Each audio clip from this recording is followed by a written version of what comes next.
Today let's compare two fantastic portrait lenses from Nikon, the 105 f2 DC and the 105 f2.8 macro.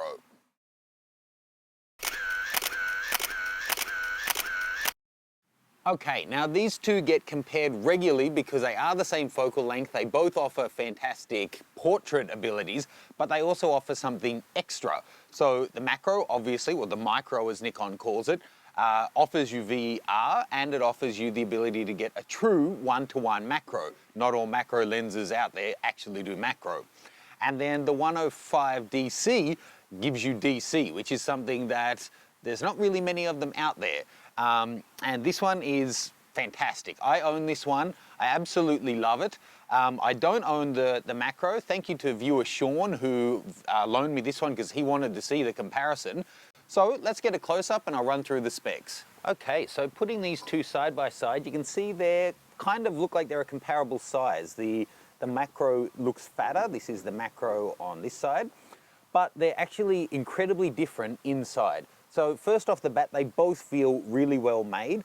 This feels like, you know, the sort of quality of the 85 1.4, or maybe not quite as rugged, but the same sort of construction standard as the 70 to 200.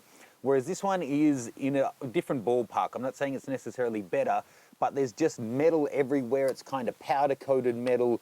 The rubber just seems, it's a different era, and I really like it. It's a throwback to like the 50mm 1.2.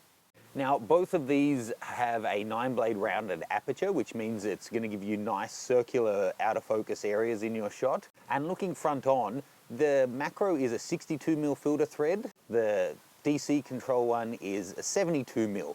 But you can see that the amount of space actually taken by the front element of glass is a lot bigger on the DC. This one's got about 1.5 centimeters of, you know, gap, just spacing out till you get to the filter thread. And that's because the difference between f2.8 on the macro and f2 on the DC is actually double the light catching capability. You've got to keep that in mind. 2 to 2.8 is a full stop. Okay, now in terms of construction internally, very different. This is quite a complex lens. It's got 14 elements in 12 groups. It's got ED glass in there and it's nano coated. Whereas this one, and I can't think of many, even for a prime lens that are as simple construction as this, it has 6 elements in 6 groups. So no real groups, but just 6 free-floating elements. No ED glass, no nano crystals, but it is multi-coated in there. They're both fairly meaty, but this one weighs in at 620 grams, whereas the macro is a really chunky 790 grams. Big difference in terms of closest focusing distance, obviously. This one being true macro in that it gives you one-to-one reproduction, not like some so-called macros.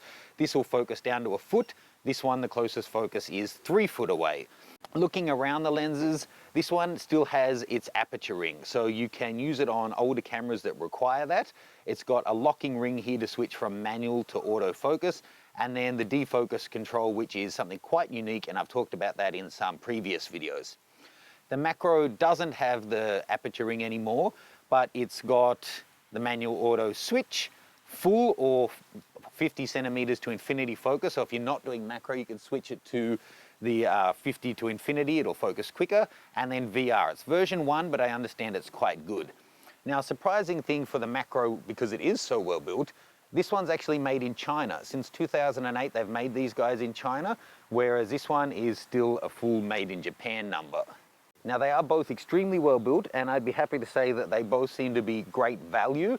The macro is even cheaper than the DC, maybe just because they sell a whole lot more of them. Okay, another big difference, the macro has a big old traditional or current style rotating lens hood, whereas the DC has a built-in old school metal hood that you pull out and twist, and then it won't retract until you twist it back and push it back down.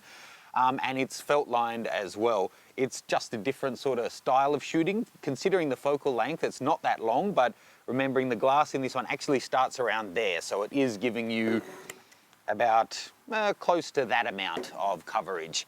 So I own the DC. I can tell you it's incredibly sharp.